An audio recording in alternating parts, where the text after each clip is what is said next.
Parole au pharmacien représenté par Monsieur Martial Fraisse, qui est président de l'ordre interrégional, non régional pour le coup, régional des pharmaciens. Monsieur Fraisse, c'est à vous. Merci, et merci à tous d'être venus pour cette journée des ordres.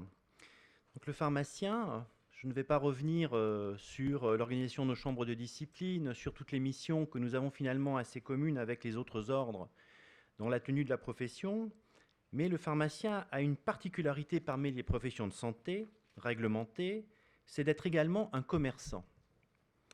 Un commerçant dans un sens que nous voudrions plus proche de la signification des essais de Montaigne que des cours des écoles de commerce. Autrement dit, il devrait pratiquer le négoce dans un sens plus protestant de negocium, c'est-à-dire négation de osium, c'est-à-dire la négation de l'oisiveté. Le pharmacien est un professionnel de santé actif au service de la santé publique. L'ordre est là pour aider à établir cet équilibre. Et ce sujet n'est pas neuf, il est très ancien, peut-être aussi vieux que le monde, depuis les chamans dans les grottes préhistoriques.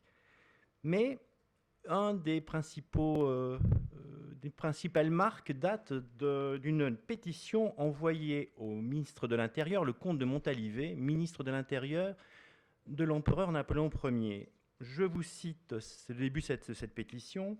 Monseigneur, les pharmaciens sous-signés, pénétrés de l'état d'avilissement où se trouve l'art qu'ils exercent, car la pharmacie est un art, voient avec peine que si l'on n'apporte pas un terme à la multiplicité des officines dans la capitale, on était bien à Paris, bientôt cet art si nécessaire à la santé du citoyen en deviendra le fléau. Cet état qui ne présente pas de spéculation commerciale repose seulement sur la confiance et a besoin d'être protégé par le gouvernement. Je dirais que dans ces quelques phrases, presque tout est dit. La confiance, l'état d'avilissement, la santé de la population.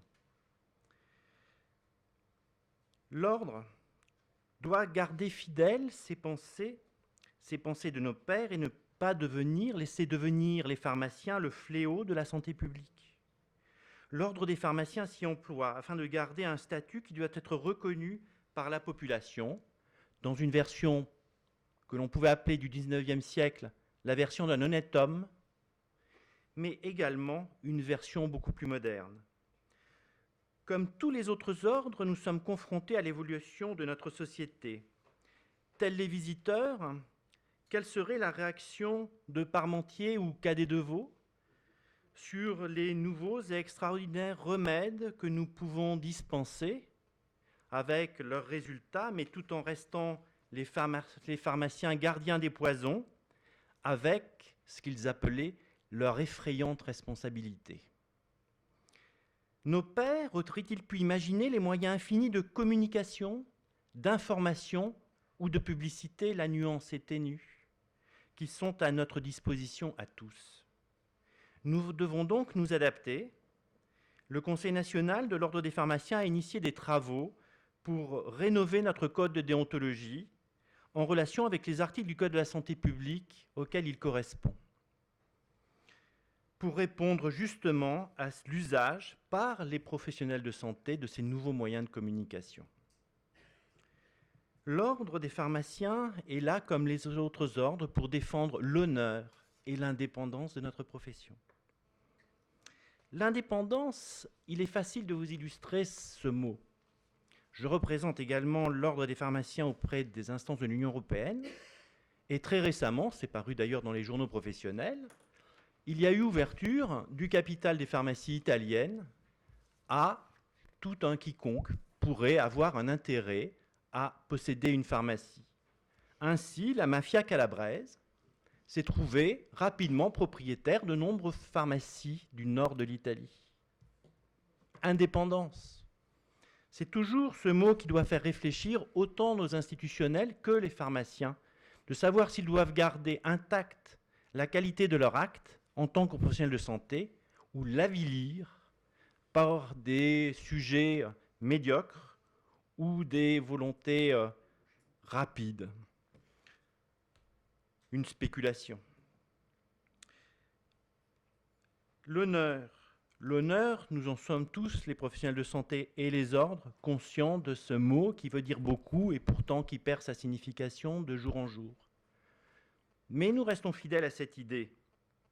Et pour établir cet équilibre entre commerçants et professionnels de santé, l'Ordre des pharmaciens d'Île-de-France travaille de concert avec les procureurs des pôles santé, du pôle financier de Paris, mais également avec tous les services de l'ARS, depuis les inspecteurs, avec qui nous nous entendons très bien parce que nous avons la même vision de l'exercice du pharmacien, de sa compétence, de sa formation continue, qui est garantie donc par le diplôme et son adaptation aux nouveaux traitements, mais également à tous les services de l'ARS qui permettent de définir des actions, des leviers de santé publique pour des populations défavorisées qui méritent un accès aux soins, puisque souvent, si je vois la grande borne, il ne reste plus que le pharmacien.